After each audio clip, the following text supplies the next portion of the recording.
এখানে একটি পরিপাটি আঙুর বাগান করা হয়েছে ছোট পরিসরে পরীক্ষামূলক। তো এই পাশে কয়েকটা পরীক্ষিত জাত লাগানো আছে,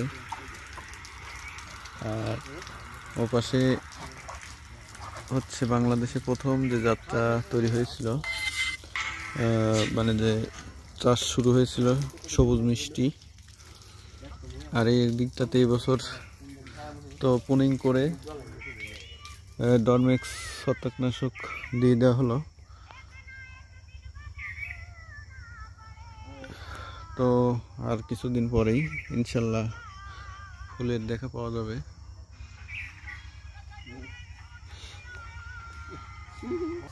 ও ছোট্ট গাছে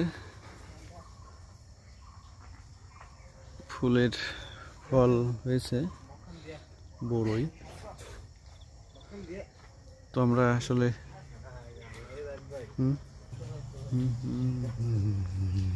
সুন্দর মকটার দিয়া